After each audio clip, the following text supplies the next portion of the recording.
Sack the manager. You're useless, you're clueless, you don't know what you're doing. As fans of the beautiful game, we don't always get to see what goes on behind the scenes in a football club. Owning a club is a tough job. You need to hire the right people, recruit the right players, keep the fans happy, and most importantly, have very deep pockets. Meet Simon Leslie, successful entrepreneur and passionate football fan. Simon co-founded the largest travel media business on the planet, Think Global. We were the kings of travel media, biggest travel media company in the world. His story is incredible. He built a business from nothing to achieving revenues of over £100 million. But overnight, he nearly lost everything. Gone from 150 million to minus 15, and it was a scary time, and I'm thinking, what are we going to do? After successfully getting things back on track, he decided it was time for a new challenge, Eastbourne Borough Football Club. He bought the club in 2023 and is now on a mission to take it from non-league to the professional game. When I came in, everyone said to me, look, just understand something, this is a horrible game, no one trusts anybody. Simon tells us about the rollercoaster of emotions he suffered as an entrepreneur and gives his advice for young people out there looking to get into business. He explains the highs and lows of being a football club owner and discusses some of the things he wishes he knew before buying the club. Let's get into it. Perspectives with Simon Leslie. Got money, got a car, got a good business again, but I'm so friggin' unhappy.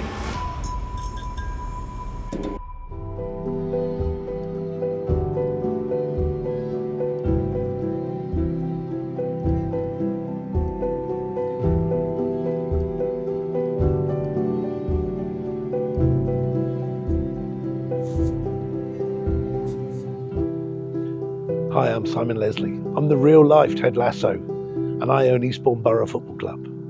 I'm here doing perspectives for rising ballers. This is a long conversation, and I promise you it will leave you better than it found you.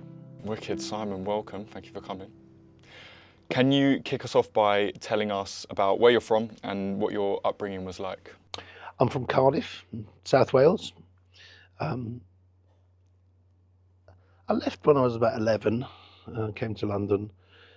It's always tough when you leave certainly a small city and come to London, so I had to make my mark, and I think I punched the first person that I met at school, and I set my stall out. When you say you left at 11, surely you didn't do that on your own?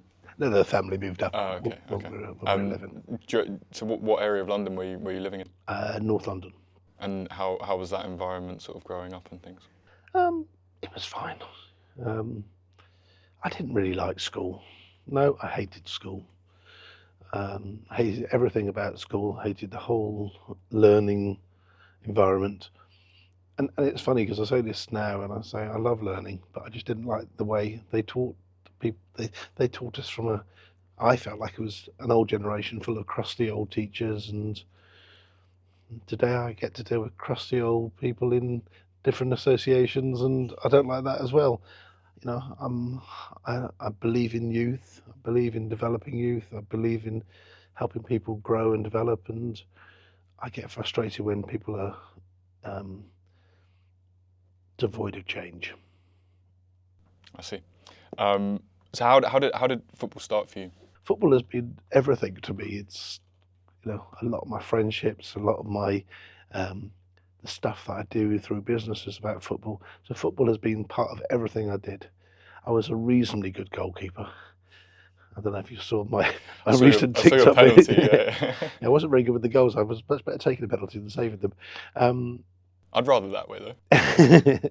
But so football has just been entwined in everything I've done. I was from Cardiff, and I supported Swansea. You can see the rebellious streak started early, right? And when I moved to London, I got taken to Arsenal, so Arsenal was always my club. I lived not far from Watford. I used to have a house in Bournemouth. So everywhere I went, I had some sort of affiliation. So on a Saturday afternoon, you can imagine what my Saturday afternoons are like. I'm looking at about 25 different scores, and my best friend supports Carlisle, and it's like I want to just see how everyone's done. So when we have a conversation, we can reflect.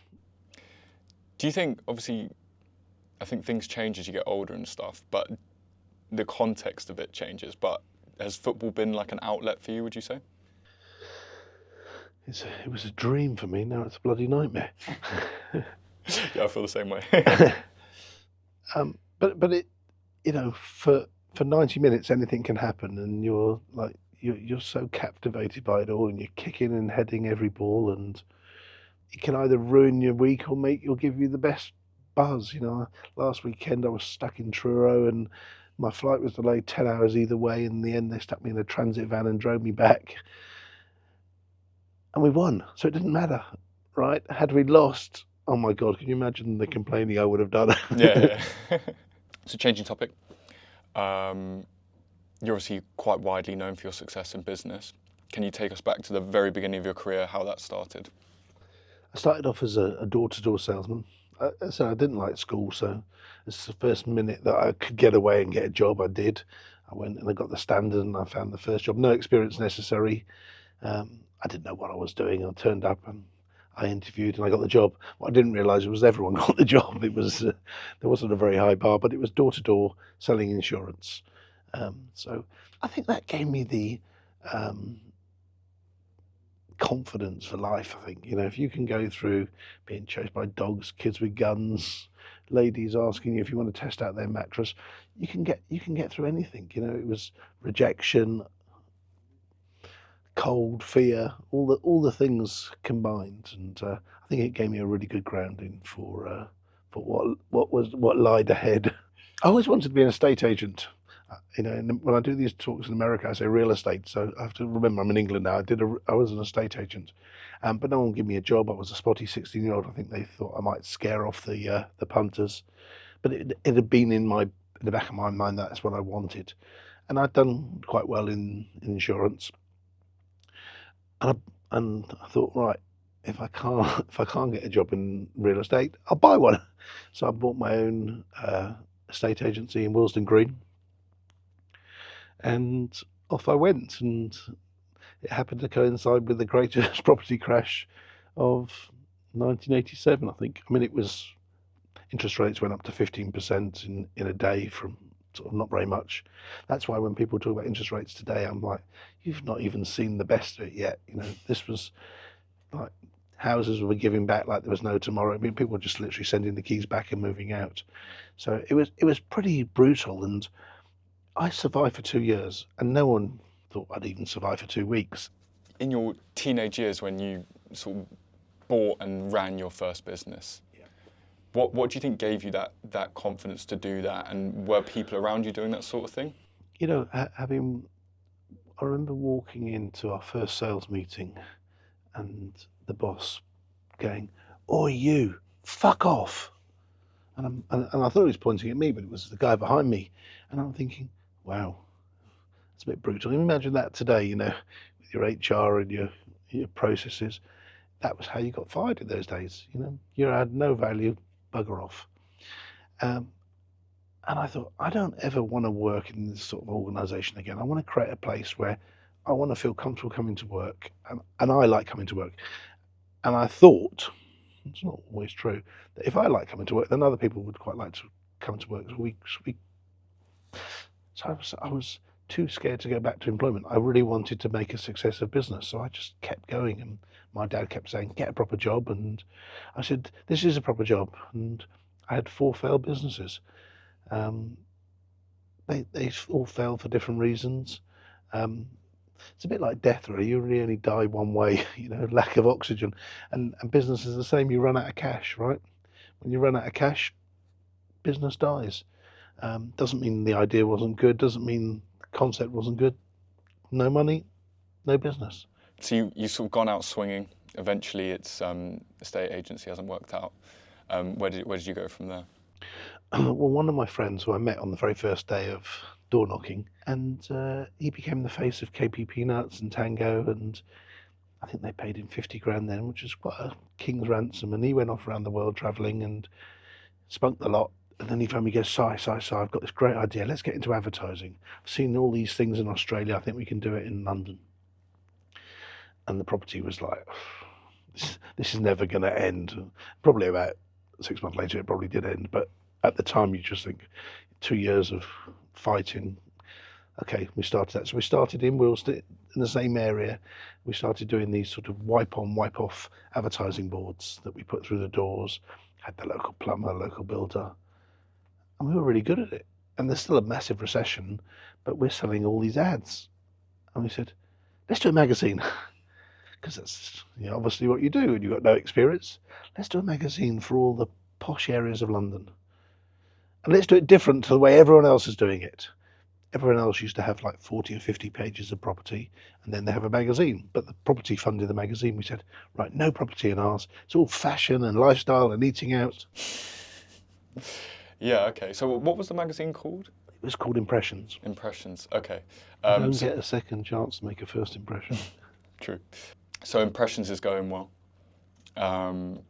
Meeting up with all these people that want to be in your magazine and things. How did you start scaling them? I don't, it gave me an opportunity to do all the things that I really wanted to do. So, we'd do car reviews and we'd have all the latest cars coming in. So people thought I was minty because I always had a new car and, the latest sports cars. And I'd go off travelling because I'd do reviews of all the hotels, and people think, wow, he's always travelling. He must be doing brilliantly. And it really was a lifestyle business. We took some money from who we thought was the local hairdresser, but actually he might have been slightly more mafiosa, and we just grew and grew and grew. We did more and more bits and pieces, but we never made any money. It was a vanity project. But it stopped me getting a proper job, right? Yeah, great. Okay, so when we were speaking on the phone, you sort of said this evolved into the travel area. How did that evolution happen? Am I on the right timeline? Yeah, I mean, I'm a real believer in serendipity, and I can tell you lots of stories about serendipity. My first season ticket holder at Eastbourne, his email was serendipity at something.com. And I'm like, so serendipity has been really important to me. So when I had the Impressions, a chap came in called Michael Keating, and he said, he worked for a PR company. He said, well, can I take you to lunch? And I said, yeah, no problems. And he took me to a place called Charco's just off the King's Road, and we had a terrible lunch. The food was burnt, waiter was drunk. It was a disaster. And he said in his little Irish accent, would you write a good review for me? And I said, oh, God, whatever. So forget about that. Carry on. And then, I don't know, 6 months, 9 months later, he comes back. He goes, I've got this contract to do this magazine for this new airline coming out of Beirut. Obviously the civil war's just finished. They haven't got much money, but it's just London's Beirut. He goes, can I take your magazine and we just put a different cover on it and go from there? And I went, okay, will they pay us? He goes, yeah, they'll pay you something. And that's how I got my very first airline contract. Okay. Fast forward 2003, when we sold the business, we sold it to a company who was called Charco's Limited. And I'm like, this doesn't make any sense. That's a bit weird. Yeah. Anyway. Serendipity, yeah. Serendipity there. And, but we were a generic publisher. So Paul, who I'd gone into business with, decided he wanted to go back to Australia, fell in love with an Australian lady who I think was Kylie, something to do with Kylie Minogue, and he said, so I was sort of left, and I said to Michael, do you want to go into business together? And that was how Inc. was formed. So one door shuts, another one opens, and there was probably a gap in between where I had another business that failed in textiles, but I sort of eliminated that from my mind because that was just filled with gangsters and trouble and lots of horrible experiences. So Michael and I took on the business in '94, and we had contracts for accountants and lawyers and different magazines, all different stuff. We literally did everything. Okay. We came up with the concept, the stories, we'd write the stories, take the pictures, print the magazine, deliver the magazine, pick them up when they were finished with them. So we were the full sort of publishing partner for all these airlines. We tried to get into all the big airlines, and they said, "No, you got no experience. You know, you just manage these crappy little low-cost airlines." So we said, "Okay, let's focus on low cost."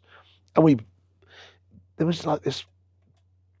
So you won't even know most of these airlines. They all started in the sort of early 2000s, and by 2004 or 5, they'd all gone because the price of oil went up and they all had to shut down.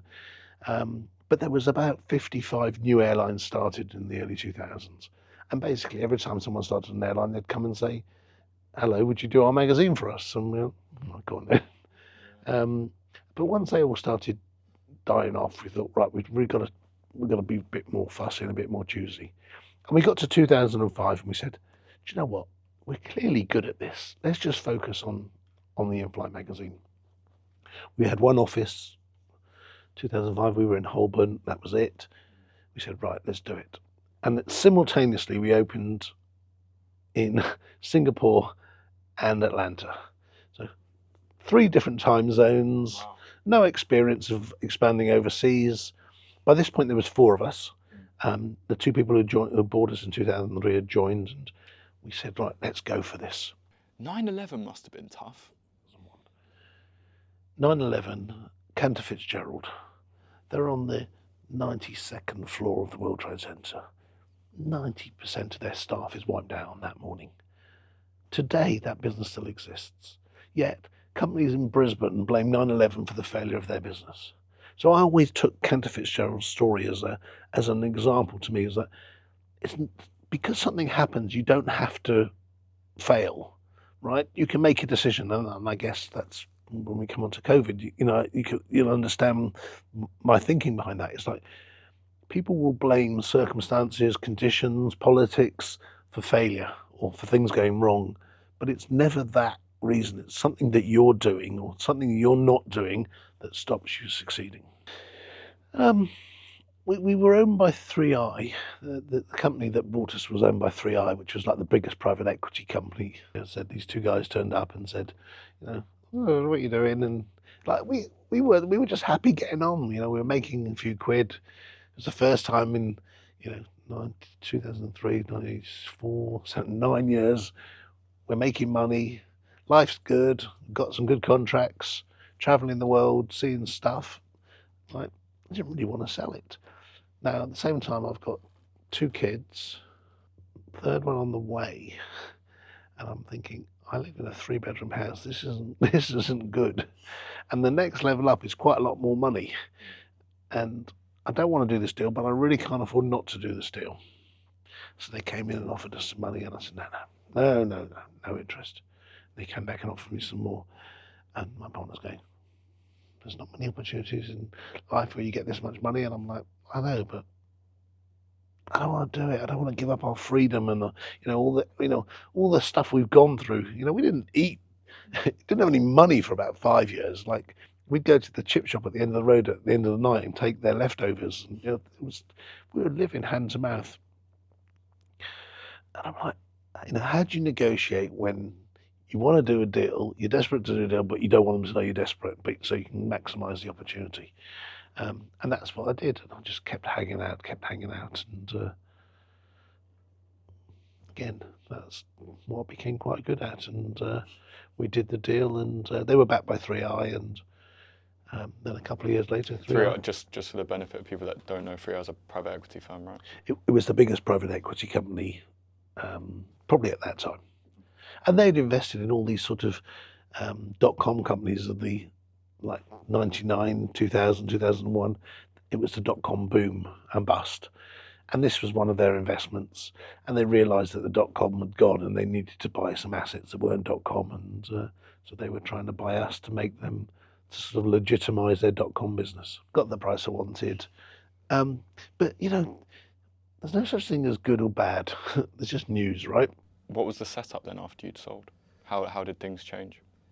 It didn't really change for a couple of years. We just sort of plodded along. I said, I think 2005 it really changed, and the key thing that changed was my then partner turned around and said, "We need to professionalise the operation. We're never going to grow doing it the way we've always done it." And I said, "Why?" "I won't. You won't be able to get us to the next level. And I think at that point we're about 5 million. And I said, we will. You won't.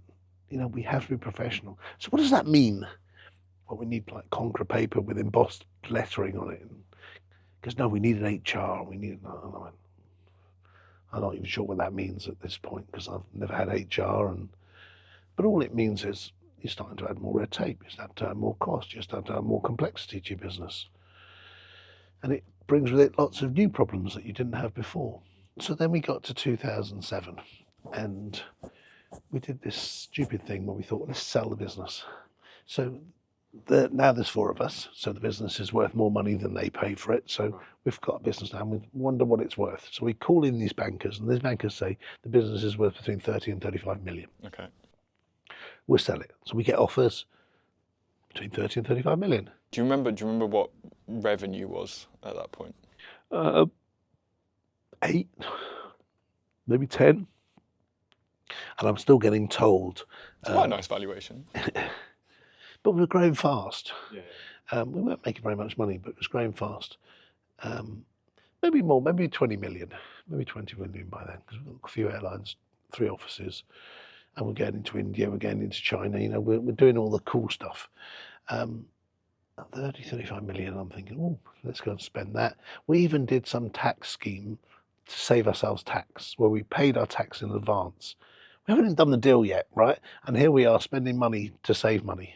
I mean, it came in handy a little bit later, but at the time it was like, you're counting your chickens before they've hatched. Yeah, I see. So it's 2007 and along came 2008 and everyone withdrew their offers and we couldn't sell it. The world fell apart. And people don't realise, certainly people in business today, 2008 was an unbelievable time. Properties in Mayfair were going for nothing because people didn't know what they were worth. No one knew what anything was worth. People were selling stuff. People were firing people. Now, for me, it was great because I started hiring people who everyone else was firing. So all these amazing people who were being fired by big companies because they were just laying people off, I was like, we'll pick them off, yeah, you'll do. And so I just made the team stronger and stronger. And travel never got affected by 2008, Oh, we're in massive recession, and you see people in the restaurants and going on their holidays.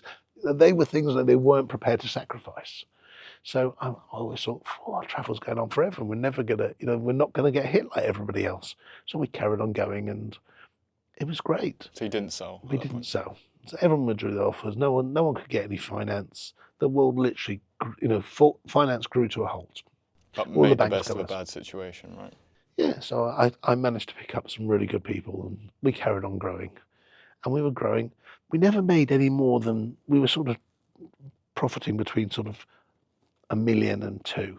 We could never get above 2. We didn't tend to go much below 1 million. So we're making money, but not very much. But our turnover is going like this. And then everyone's like saying, well, it's the end of print. Print is dead.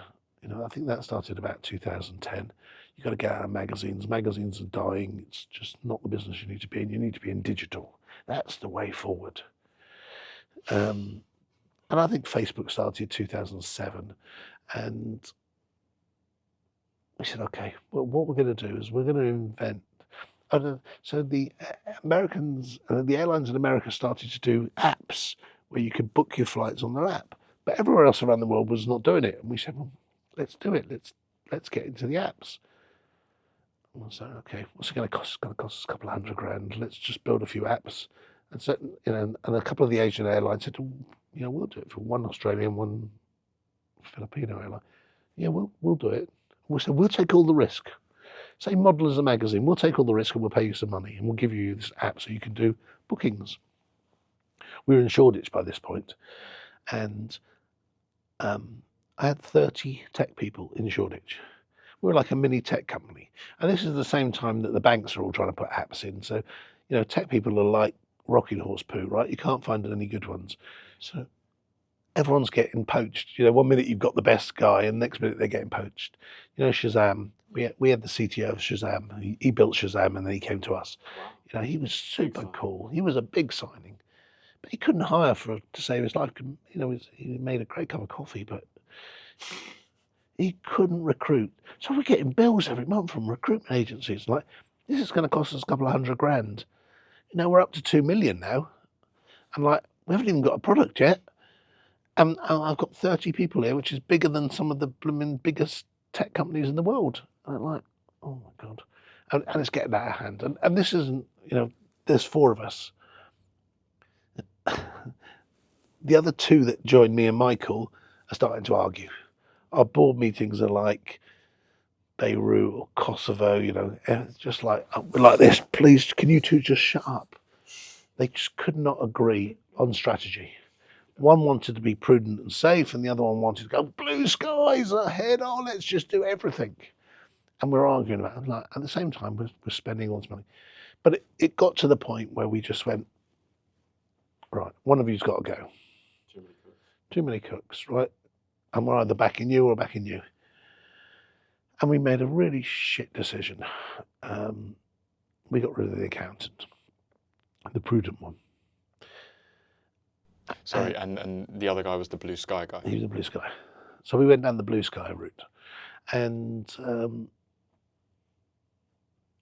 we decided to buy him out. And everyone asked me this question. And I'm like, why did you buy him out? I don't really know. It just felt like the right thing to do. And Well, what would your alternatives have been? just kicked him out and said, you know, when we sell, you get your money. But he wanted his money there and then. And he wanted his money based on the valuation back in 2007. So that's why that 35 million was really important. And stupidly we agreed. He helped us devise the funds, helped us raise the money, and we borrowed the money from Barclays, and he told us we were going to be okay. On the night that we were about to do the deal, and by the way, I pulled out some money at that point as well because I had some issues that I needed to pay for. The blue sky thinking guy goes, what do you think? I said, honestly, I don't think we should do this deal. I think you're paying too much for it. And I said, look, I'm going to suffer because I'm getting money too. I can't pull out now. It's the wrong thing to do. I went, it's business. Don't do the deal. I think we're biting off too much here. No, we've got to get rid of him. He's bad for business. Everything's rosy ahead. And we did the deal. And within 2 months of doing the deal, Barclays are knocking on the door saying, you're in breach of your covenants, you're in trouble. But we haven't missed any payments, no, but your covenants are missed. So with the way we'd structured the deal, we failed our covenants from day one. Nothing had really changed, other than the fact now suddenly I'm in the Barclays bad boy club, and they're like, "You got to pay us some money back." I'm like, "I haven't got the money to pay you back." They hire this young whippersnapper because they're thinking, "Yeah, this is a £30 million business, making a couple of million a year. How difficult a job can this be?" And he doesn't know what he's doing. Honestly, just telling this story now, just like filling me with a little bit of dread, because I had a lot of sleepless nights. And what transpired was Deloitte's were trying to shut the business down. They were trying to sell the business behind my back. They were trying to sell our debt. And I was like, I was inexperienced at this stage, you know.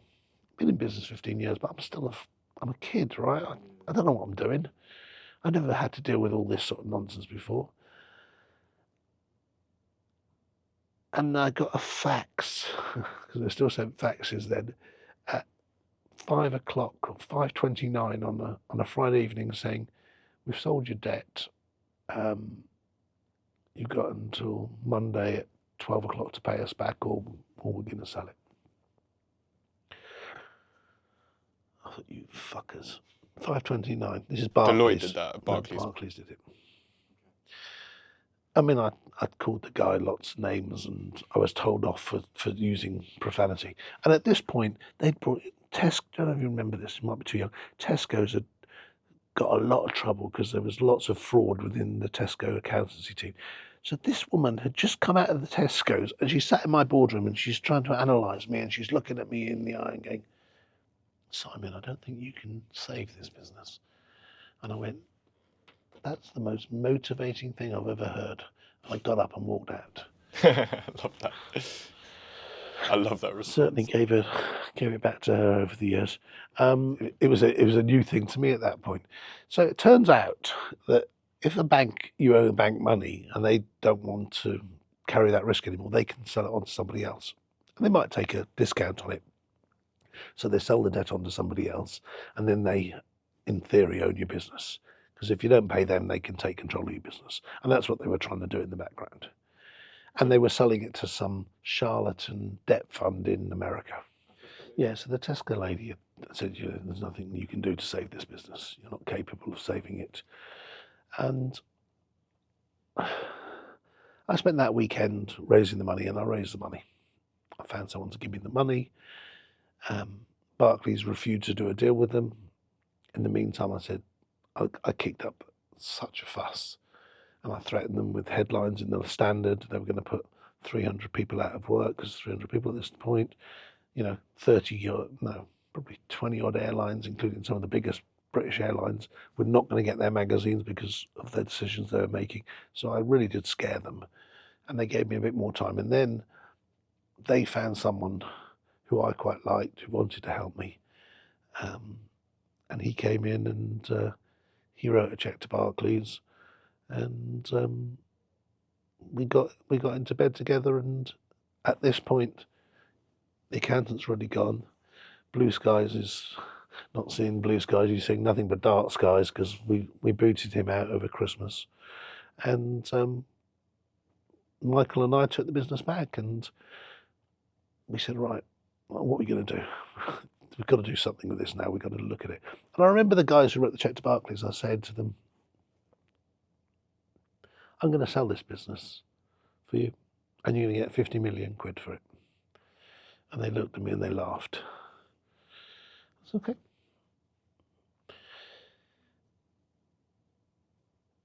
But 5 years later, I was just shy of it. So basically, you were like staring down the barrel at like, what, 25?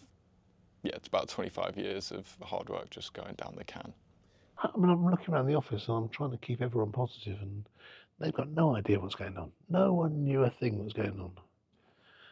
They think we're having meetings, and no one, people walk by and no one's got a clue. I'm keeping positive.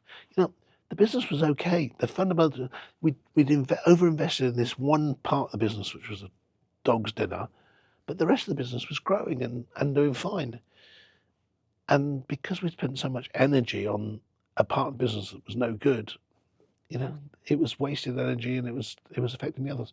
And I kept saying to everyone, the underlying business is bloody good. Stop worrying about it. Everyone's still worrying about, Princess Dead. I remember when we were trying to sell the business in 2018, we were going to float the business, and I went to see 10 companies. And out of the 10, 9 said they would give me the money. And one said, we won't do it because it's ecologically unsafe.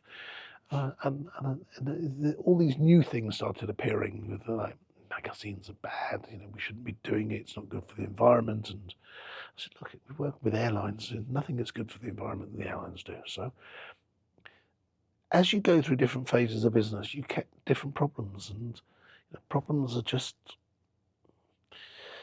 opportunities are gift wrapped in problems. And if you're getting problems, it means there's an opportunity somewhere behind it. Something that's bad that's happening means something good is about to happen. You just got to peel back that layer till you find the opportunity. For sure. Mr. Turnaround, was that the nickname? Turnaround guy or something?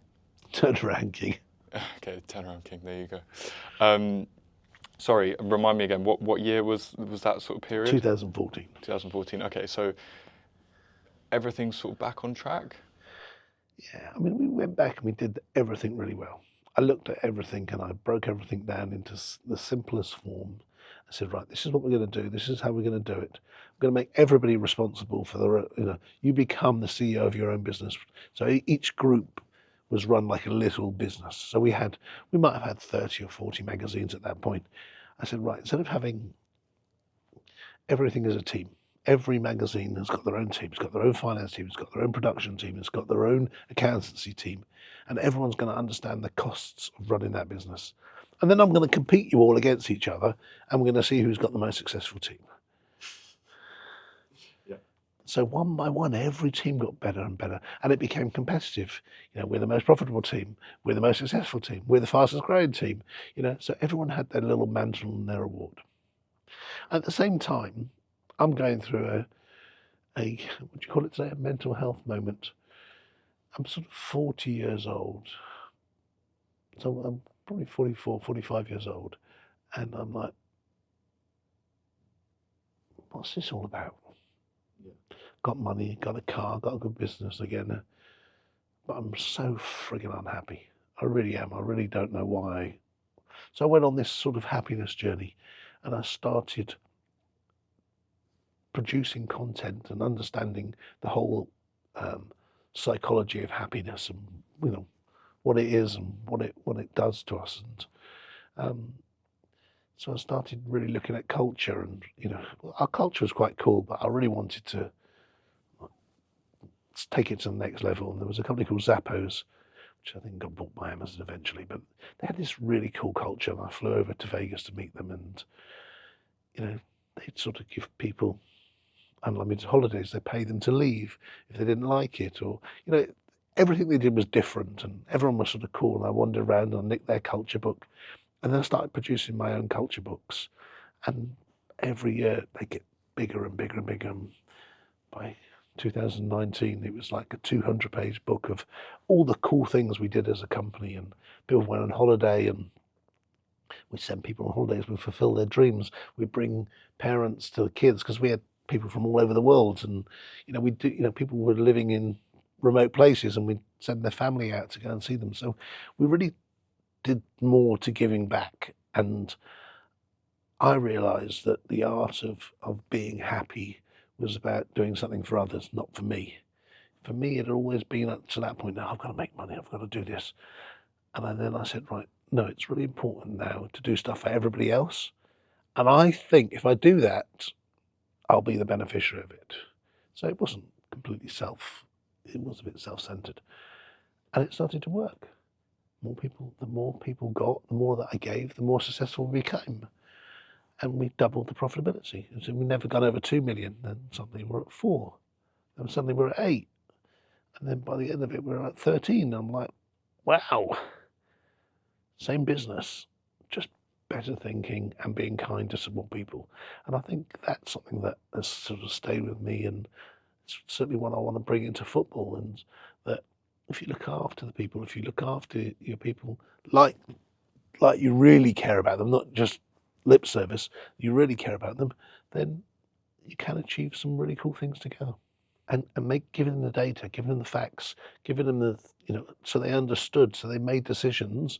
Not, I'm gonna spend £20 on this. Actually, I don't want to spend that because I can save it, because I can, that'll help us with our profitability. Most people working in companies have got no idea of the costs that are involved with running a business. I'm a bit stressed, hire somebody else, or, outsource this, or get someone to do this. It all costs money. And I think once you're looking at the P&L and you're responsible for a P&L as a group, you start taking much more responsibility for it. 2018, we sell the company to an American advertising agency group. There's lots of ways of selling a business. You can sell a business and walk away, or you can sell a business and roll a little bit of your equity and go again. And that's what I tended to do. I think it's a bit like if you ever win at the casino, you take a bit of chips away and then carry on playing, and that's really what I did. So I carried on playing, but this was a big exit. This was us selling to a big company. We'd worked together with the fund who'd bailed us out, and we found a buyer. And good news, bad news, who knows? We thought we were in a good place, and then the next year we doubled the profit again. I thought, oh my God, we sold too early. We didn't need to do that. And again, along came March 2020. We were thinking, we've just had 3 great months of 2020. Just, God, it's going to be another good year. It's an election year. This is going to be fantastic. And along came COVID, and at this point we're at 150 million in revenue. We're on target to do maybe 20 million EBITDA, and overnight. It finished. That's it. I talked about the fact that travel was Tefal. It was non-stick. Nothing was going to stop it. And then the world came to a halt. The airports were shut. In 2018, I bought a TV network at the airport. Everything we had was in travel. There was nothing that we didn't do that was travel related. We were the kings of travel media, biggest travel media company in the world. What do you do now? It's not like 2008. No one's firing people because everyone's holding on to their staff because they're getting furlough money. No one's going bust because they're getting bounce back loans. So it's an environment that no one has ever seen before. And then there's me going, what the hell are you going to do, sunshine? You've got a few quid left. Off. Hang up your boots, say it's been a good run, thank you very much. Fight and save it. Remember, it's not really my business anymore. It's now owned by this American group. I don't know what the third option is. Bury your head in the sand and cry like everybody else. And everyone's ringing around everyone. What are we going to do? What are you doing? What are you doing with your staff? What are you doing with it? Do you want to sell PPE? That was, I got more calls about selling PPE, and I'm like, no, because if I start selling PPE, I'm gonna accept that this is around forever, and I don't want it to be around forever. Probably a mistake. I probably should have done that because I had amazing contacts. But I'm like, oh, what are we going to do? And I literally soul searched because there was no precedent anywhere. No one had ever experienced anything like this. And I said, look, what I did in 2008 was I looked after my people. That was the most important thing to me. So I started reaching out to people. Some I knew, some I didn't know. Wim Hof, Jordan Belfort, Chris Voss, Brad Lee, all these sort of big social influencers, media people, Simon Sinek. And I said, look, would you do me a favour? We're lost. And I just want to keep my team motivated. I got no money. I've got nothing I can give you other than maybe an IOU that I'll give you something when we come back. And of the 50 odd people that I reached out to, only Simon Sinek said no. And but everybody else said yes. And every day, probably 2-3 times a week, we'd have these hour Zoom sessions where they'd come in and talk to the team. And the team were like, getting to the point after about a month or so, they're like, oh, not another one of these. And I'm like, what's the matter with you people? And what I suddenly realised, while I was organising it for them to keep them stimulated, was really helping me because they were all coming with different thinking, and they were challenging my thinking, and I was thinking, maybe I can get out of this. And then it became like the breakup, because we're still, September, October time. We've been there 5 or 6 months. My people are all sort of heavily commissioned. They're making money. They can't make any money. They can't sell anything. What are we going to do? And it was like every day, it's not you. I mean, these people who've been with me 10, 15 years. It's not you. It's not. I'm leaving. I can't afford it. I've set a lifestyle for myself, and I've got to go.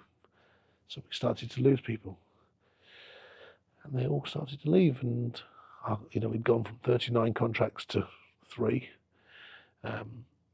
Gone from 150 million to minus 15, and it was a scary time. And I'm thinking, oh, what are we going to do? So we really started focusing. Then America started getting some sort of shoots that it was starting to reopen up, and I managed to get to Miami. I got dispensation to go to Miami, and we're sitting in Miami drinking Corona, and I'm thinking, this whole world is fucked up, right?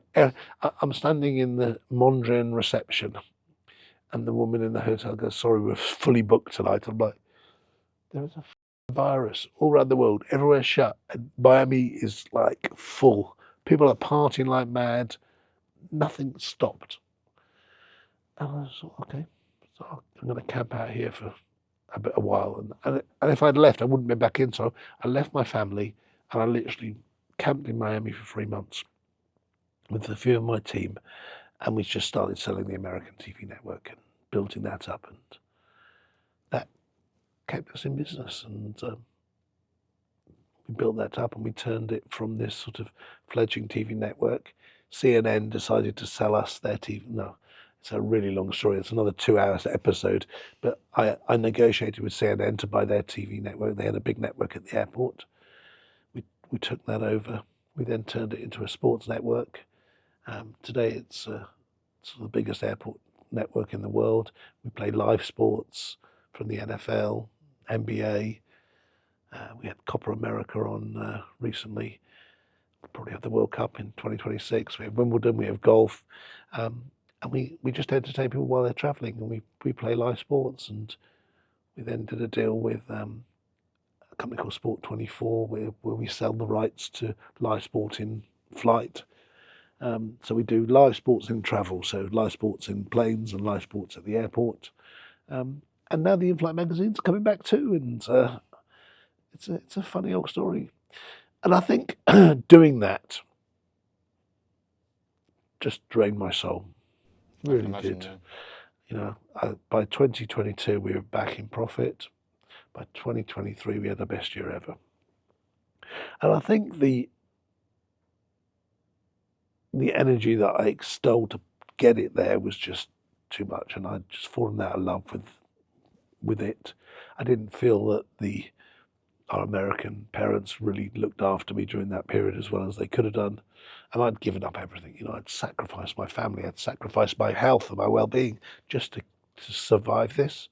I wrote a book called Equanimity, which is like the diary of those 24 months. And I documented every conversation, what they said, but also what it meant to me, and why I did things differently, what I got from each conversation. And you know, I think that's a manual that anyone in business should read, because you know, whatever you're going through, there'll be something in there that go, I hadn't thought about it I hadn't thought about looking at it that way. I didn't know you could do things like that. And so I want, you know, everything I've ever done, I've documented. Like, I'm a real believer, you've got to give back. So, you know, the first 20 years of the business is called There's No F in Sales. Then you've got equanimity. And then when I sat on the bench looking out to sea during COVID, I wrote White Belt Thinking, which is all about thinking like a beginner. You know, when you go into martial arts, the first belt you get is a white belt. And you don't know, and you'll learn, and you'll absorb, and you'll sponge everything up. But when you start to get a bit more experience, and suddenly you're a brown belt or a blue belt or a black belt, you know it all, and you forget the basics. So the principles of thinking like a beginner and everything goes to zero at midnight anyway was really important. Next book's going to be called Turnaround King, or the film? Next book is called How to Live Your Second Life First. Okay, interesting. That's coming then. Cool. So what sort of happened? You lost the love for it a bit, felt burnt out naturally. What sort of happened thereafter? So I was going to retire. Going to put my feet up. And important to say as well, you obviously got it back on track when you were at that point, yeah. At this point, you know, I'm going to leave the business that I founded, you know, 28 years ago. You know, so I'm giving up quite a lot. You know, this has been my life for 28 years, and it's in a fantastic place. You know, best year it's ever had. When I left, it had the best first quarter it ever had as well. So it's not like I left the business in a bad place. It was in a fantastic place, and I did everything I could to leave it so. And I wasn't sure what I was going to do. I had started looking at football clubs. I think the summer before, I'd started putting my serendipity out there and saying to people, "Does anyone know of a football club for sale? Anyone know any football clubs for sale?" And so I'd had conversations, and most people said to me, "You haven't got enough money. It's just not going to happen." You know what that means to me, right? It's just another objection I have to overcome. Right. So you've got the idea now about the football club. You've been given the challenge. We spoke on the phone about various ones you looked at. Can you tell us about that, and then how you landed?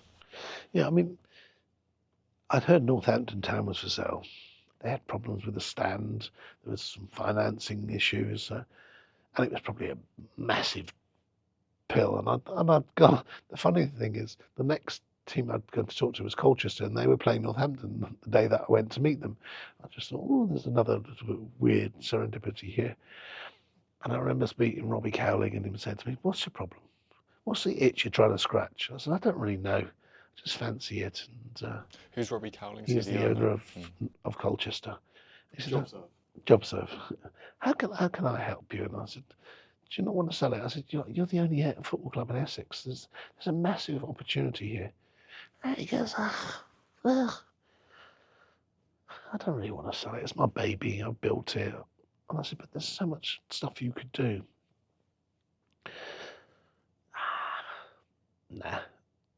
But he gave me some ideas, and we talked, and he was really honest and said, "Look, you're going to lose a lot of money. As long as you're happy losing that amount of money, go for it, sunshine."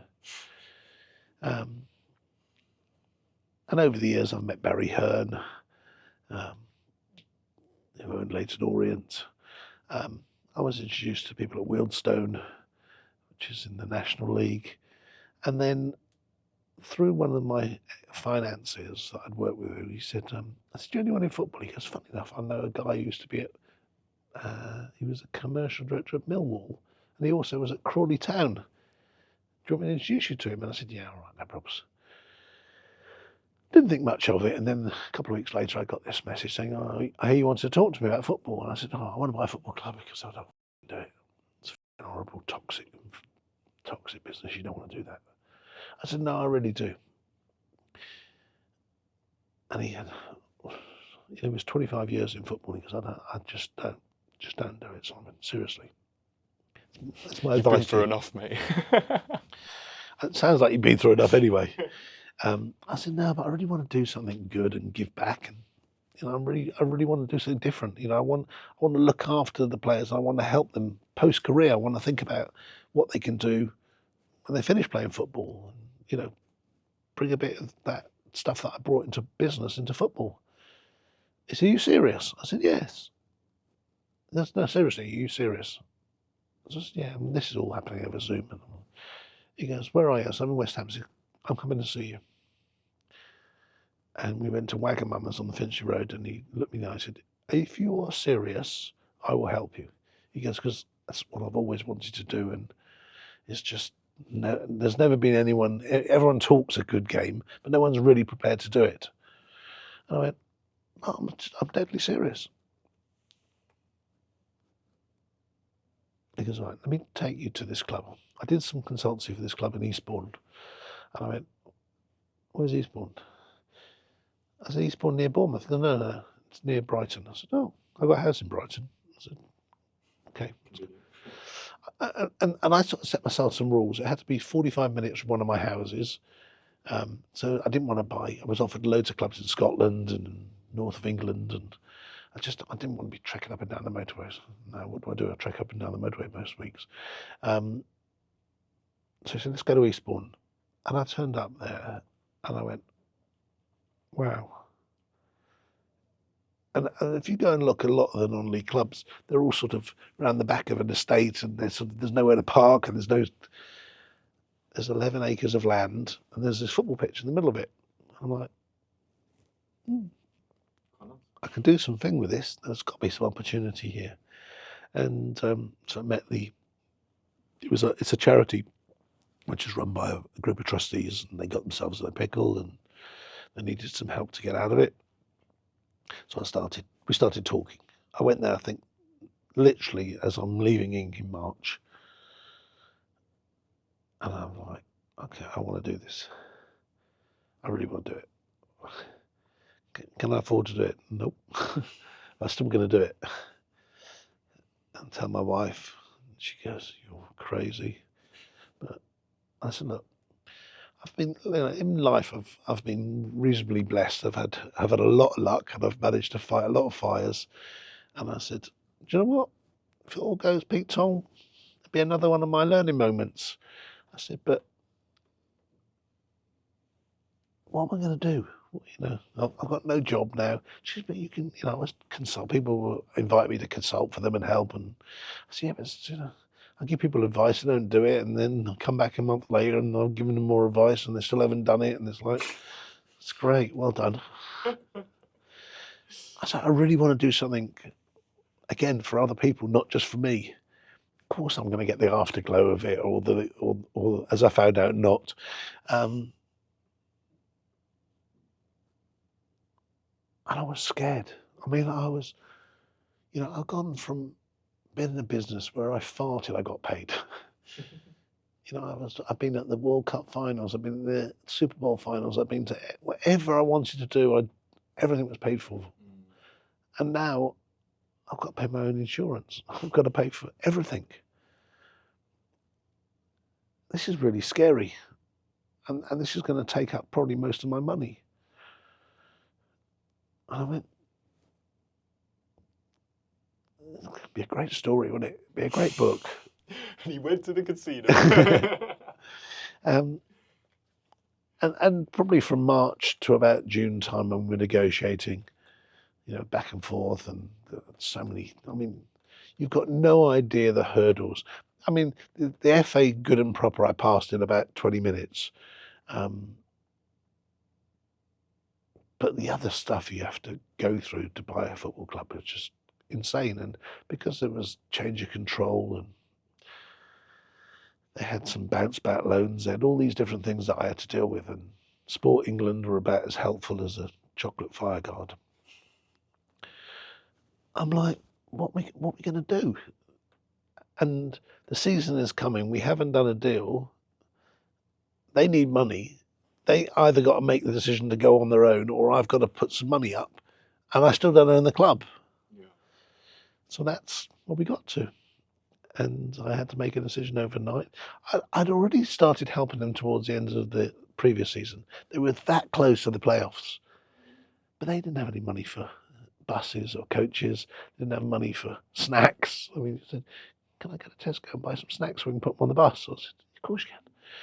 And I was funding that bit, and they needed some players, so we signed some loan players. Again, no one even knew this was happening. There was just, I was just throwing money at it, as here you go. I'll cover those costs, just send them bills to me and I'll pay them. And they missed the playoffs. And there was a real pivotal moment.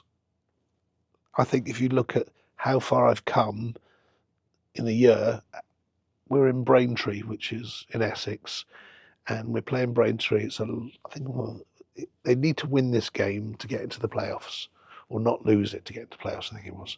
And they got beat 3-0. There was about 20 people from Eastbourne there. Miserable day. And Need more. What you say it was playoff semis? No, it was the last league game before they got. Okay. They were going to be into the playoffs. More fans there. Exactly. There was nobody there, and they were rubbish. So, and I think the week after I went to Welling, and they were so horrible as a ownership group, and I'm like, this is not very nice. There's not very nice people around here. They're not very nice. The owner is shouting at his manager about a player who's subbing, and I'm like, this is brutal. This is just horrible. And probably HR would get involved if it was an HR issue anymore. Yeah. I'm thinking, I remember I had a camera crew following me, and I was like, I don't know if I want to do this. This is fucking ridiculous. This is the most horrible experience I've ever experienced in my life. And I had a big decision to make. They've got this manager. They're a part-time team. I want to go full-time.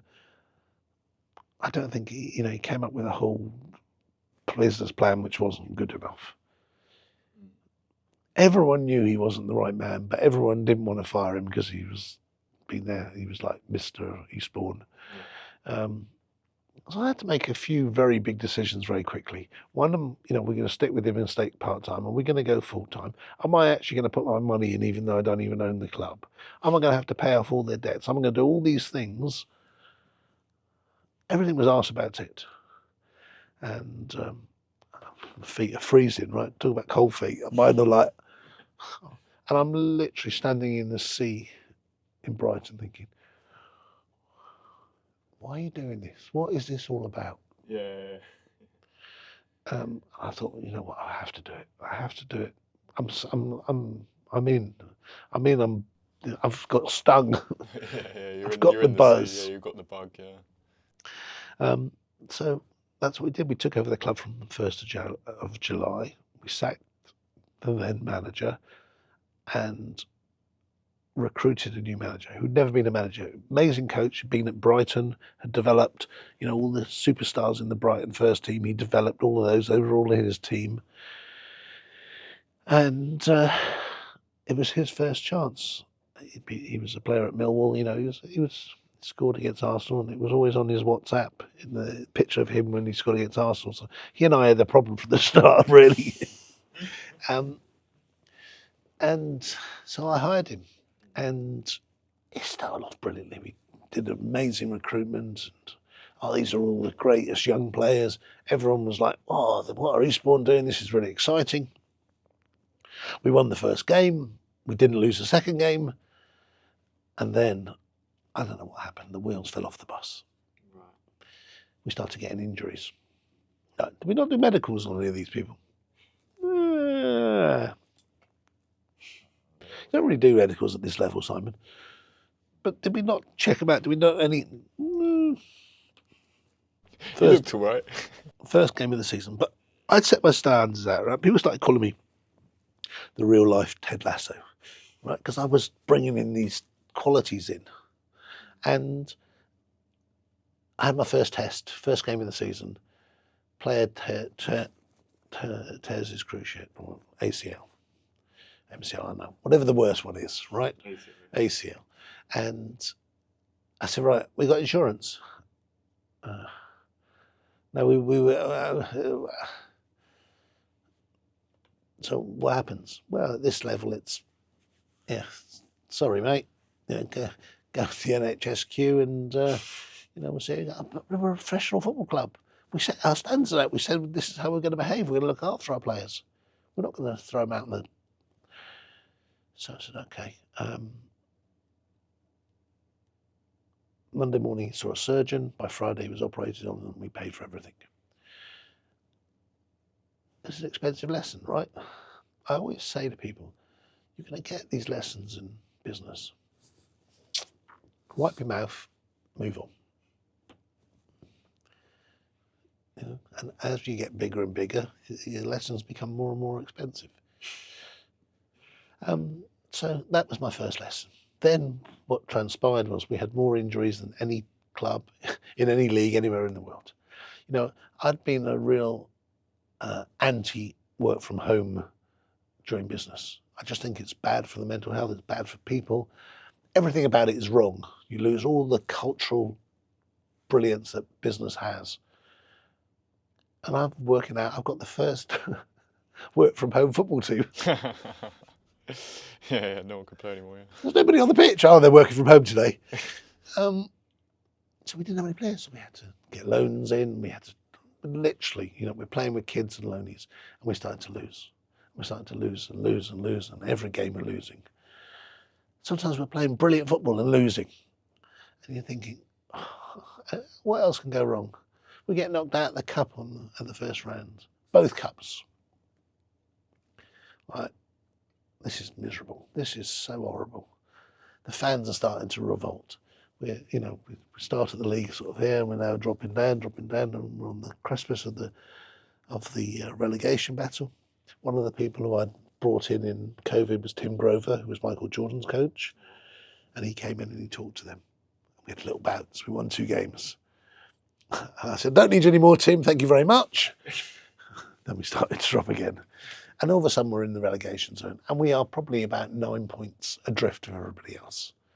And at that point now, getting sack the manager, you're useless, you're clueless, you don't know what you're doing. I had people knocking on the door at home, putting notes in the door at home, and I'm like, Again, I always found that when I didn't know what to do, I'd go and stand in the sea, re-ground myself. And actually, I was going down to Yeovil to play Yeovil, and I decided to download my own book and listen to it and see what advice I could give myself. And I realised that our problem was we weren't scoring goals. We needed a striker. I said, well, let's just sign a striker. That's the problem. Find a solution. We'll have to throw some money at it. And we signed a guy, and he came in, and we started scoring goals, and we started winning again. But we're still, we're in the relegation zone. And then things got worse and worse.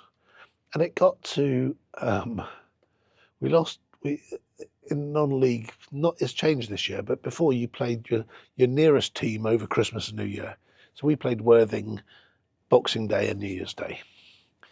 And they beat us at home Boxing Day, I think 2 or 3-0. And New Year's Day they beat us 4-0. And it got to the point on New Year's Day where players weren't there. They were in the team, but they weren't there but they told the manager they weren't coming. He hadn't told anyone else, and it was like, flipping heck, you really have lost control of it. This is like, you don't even know what you're doing now. And I think after that game, he just ran off crying. And I think he knew he couldn't do it anymore. He was fed up of all the criticism. And, we just said, look, it's not working, and I've got to go and find somebody else. Now, I had been offered somebody else in November, and I went, no, I'm sticking, this is his first managerial job. It's so easy just for me to just fire him and let him go. I said, I've got to back him. I've got to support him and help him. And I've given him players. He's had a lot of injuries. And I'm convincing myself, and people said, do you think you held on to him too long? With hindsight, yeah, I probably did. But I did it with the right intention, because, again, it was part of what I wanted to do in football, and to not just chuck people out because they were not having the successes. But we're at the point where we're going to get relegated. And at this point, it's starting to look like, we've got to do something quickly. And I'd been offered Adam in November, and I rang up his agent after the Worthing game. I said, what do you think? And he said, well, he's at Cheltenham now. He's doing a good job. He went there. They had 1 point, and now they're at the relegation zone. I said, I could do with him. He goes, I don't think he's going to want to come, but I'll have a word. And he phoned me up, and we talked about what I wanted to do, and he was, And then I said, okay. And we agreed. Bit of horse trading, and we agreed. And Cheltenham found out, and they gave him about 50 or 60% pay rise.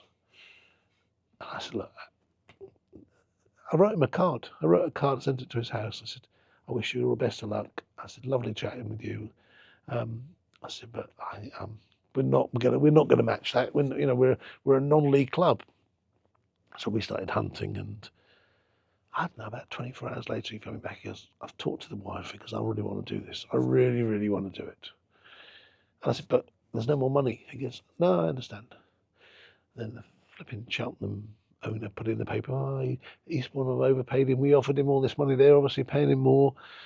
So the fans think I'm just like crazy, overpaying. And I haven't done. I've stuck to my, this is what we can afford. This is what we can do. And he came, and we drew the first game at Torquay. We'd gone to Torquay. Torquay were in the Championship not very long ago. And I'm thinking, wow, the Messiah has arrived. Then we lost the next 5. I thought, he's not so much the Messiah. He hasn't got much of a Midas touch. And now we're really in trouble. We really are in trouble. We signed a few more players. I mean, the good thing about non-league is you can sign players really up to the playoffs. There's no transfer window, so you can keep signing players. But no one wanted to come, You look at the table, you're in the bottom, you're fighting relegation. What do I want to come to a relegation battle for? See, if I'm going to come, I want the dineros. And you're like, oh, so we're not doing that. We're not paying people to come here. You either want to come here, you either believe in our story or don't. And by the way, there was so much we were selling the club and selling what we were doing to every player and getting them to buy in. So if you're just coming here for the money, don't come. If we go down, we go down. And I'd come to peace with being relegated. can you live with the upside? Can you live with the downside? And if you can live with the downside, then life is good, right? And I said, right, if we get relegated, it's not the end of the world. We'll have no more local games. We'll play Whitehawk and Hastings, and we won't have as many long coach journeys. We'll probably get bigger crowds. It's not the end of the world. I think we'll be all right. So I dealt with that. I said, right, we can deal with it. Now I'm going to focus on not that being the upside. And we, I was in Ghana, and I'd just given away a load of kits to a load of kids in Ghana, and my CEO phoned me and he goes, I just had a phone call from York City. They want to buy Leon, and Leon was our best player. And Leon was like this creative midfielder, sort of. None of the managers really had him. Mark didn't really rate him. He said he does his final bit. It's not quite good. And Adam wasn't really in love with him. But it's funny, when a player suddenly is going to be sold, I can't do without him. Well, 2 weeks ago, you weren't sure about him. Anyway, they want to buy him, and they made us a stupid offer, like stupid low. I said, this is stupid. He's our best player, fans' favourite. I'm not selling him. No, we really want him. Well, all right, we'll give you a little bit more. And I said, no, we're not selling him. And I've done this amazing thing. It's Independence Day in Ghana. I've given away all these kits. We had a great day, and I'm dealing with this problem. Tomorrow, we've got potential of losing our best player, and we're in the relegation zone, and everyone's going to hate me more than they hate me right now. So I phoned up, I don't know what you'd call him, like one of the non-league agents. I said, what's the chances of you finding me a right winger who's like a bit nippy and quite creative? And within an hour he phoned me back and he sent me some clips of this kid called Yaya Bamba. He's playing in Cray Wanderers or something in Step 6. He goes, he's rapid. He's so fast. Like, ridiculously fast.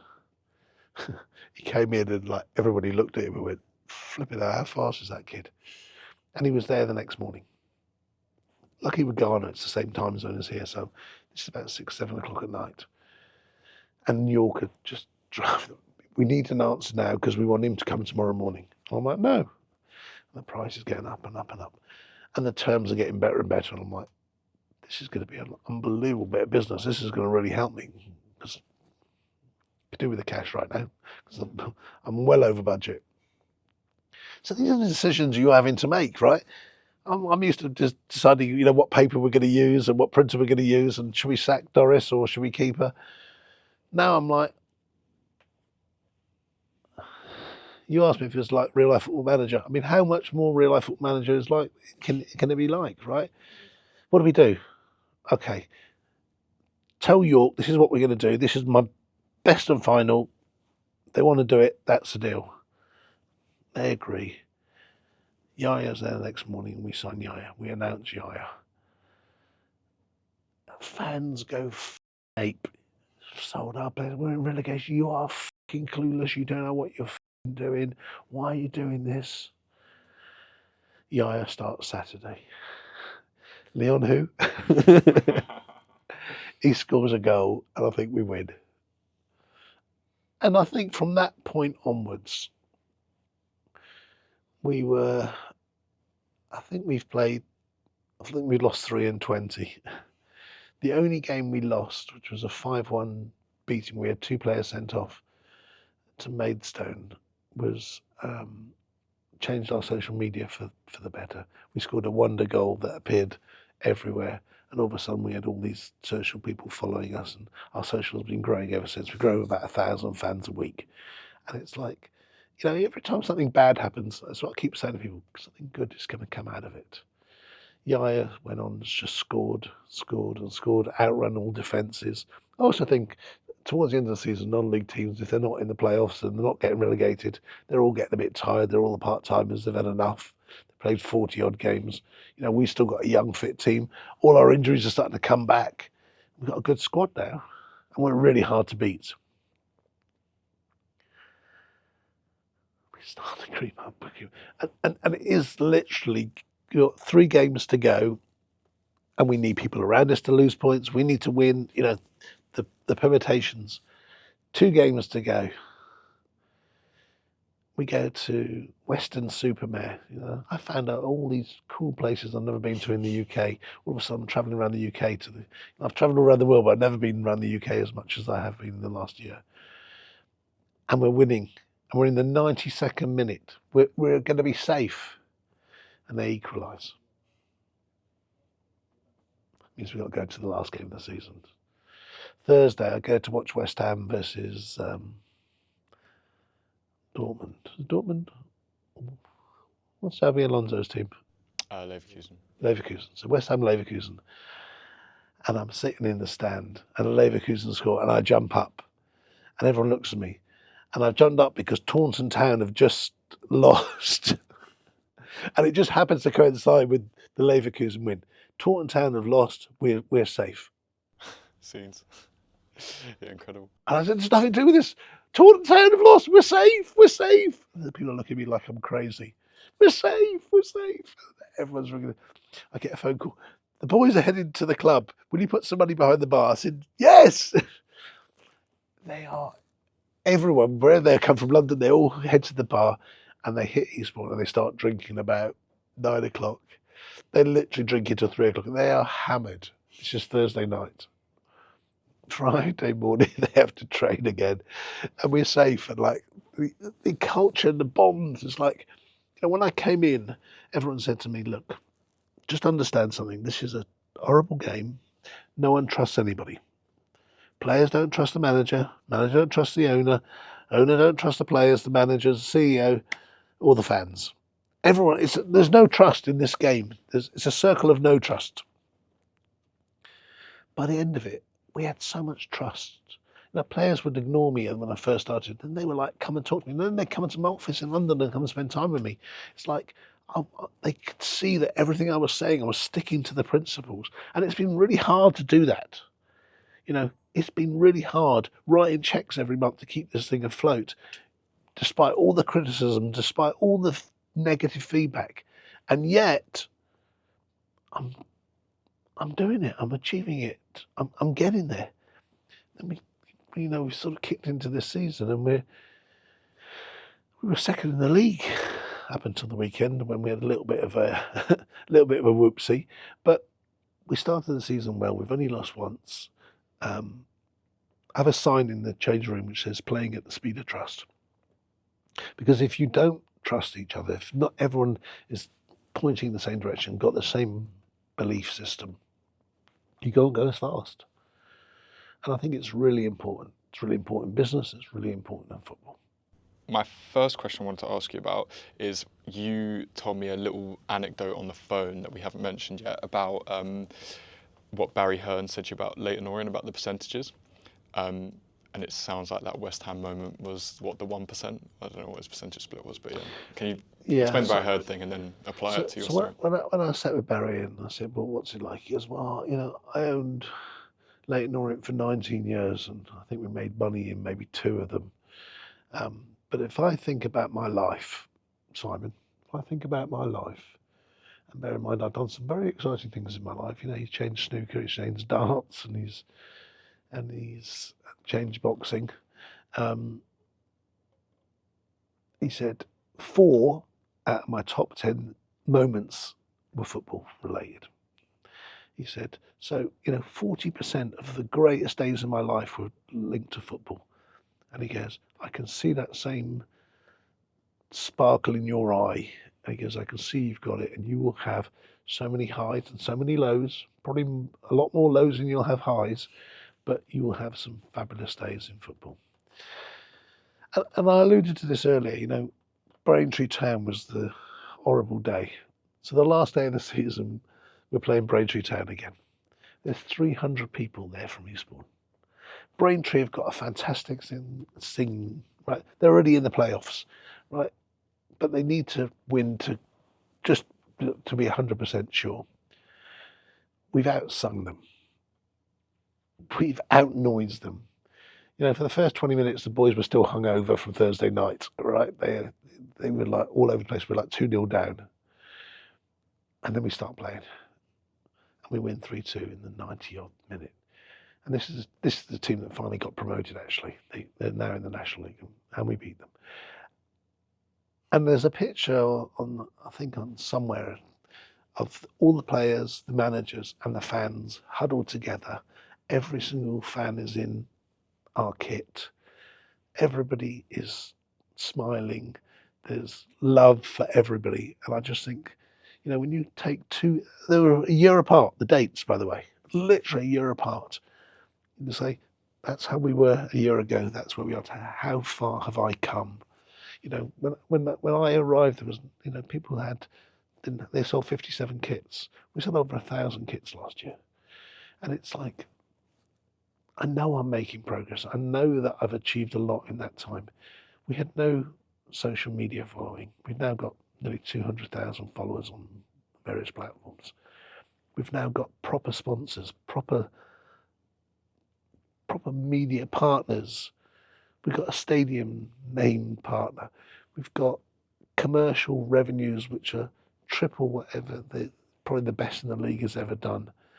And I'm still losing money, and I'm still having to write a check every month, and I'm still getting chastised every now and again when we don't play very well. I remember there was a song when I was growing up, and they talked about being rich and everything, and then asked the question, but are they really happy? and I think if you ask me that question, are you really happy? I said, you know what, I do. I think sat in my seat on a Saturday for 90 minutes, I'm really happy, no matter what happens, the result. And I think that's important. And, you know, I can't do this on my own. You know, I don't have an unlimited checkbook. I'm getting close to, like, I've got to find the right partners now to help me take it to the next level. And it's hard. And, but it's been an unbelievable journey the last 14 months of, you know, so many lows, but some incredible highs. What life advice do you have for young people watching this video? Everyone talks about how soft the new generation is, and they don't care anymore. And it's not true. You know, when I was growing up, there were people around me who didn't care and play video games, and smoke weed, and there was a few of us who quite like to work hard. And I think nothing has really changed very much. You know, my first car was a BMW, and I got this brick of a phone, and I had a stack system, because that was what was cool now. And then, you know, my son, 25 years later, you know, his first car was a BMW, and he has an iPhone, and he has a sonar system. But nothing's really changed. And he's running a business where he's taken my ethics and he's 10x them and made it even better, and he's doing even cooler things with 40 young people also in Willesden Green, surprisingly or not. So there's lots of stuff that history is repeating itself. So I think there's a quote which I'd like to read to you, which is, money loves speed, wealth likes patience, average likes to look for shortcuts, and poverty comes with indecision. I've always said to everyone I've ever worked with, you know, and I was inducting a new group yesterday, and the 22-year-old said to me, what advice would you give your 22-year-old self? And I said, I'm really lucky. I have a 16-year-old, a 21-year-old, a 22-year-old, and a 25-year-old, and I give them advice every week. And it's the same advice I'd give to myself, which is that, you know, it takes time. Anyone can do anything, but you've got to want to do it, and you've got to do it, and you've got to put the discipline in, and you've got to put the hours in, and stop looking for shortcuts. Don't let logic kill the magic, right? Don't let logic kill the magic. Everything that's magical in life, see, there's no magic. There's magic in psychology, but there's no magic in physics. You don't have to figure everything out. You don't have to have the answer. You know, 50 and a bit, and I still haven't really got a clue what I want to do with my life. So that's why I'm doing what I'm doing, which is just enjoying every day. Because, you know, there's a lot of footballers. You know, every single day you see another footballer's either taken his life, died mysteriously, and it's really sad, right? And it's tough, and we've got to enjoy it and make sure we do the best. So if you're 22, 32, 42, 52, whatever you are, just have fun and help as many people as you can along the way. Because if you help enough people, your life will turn out just fine.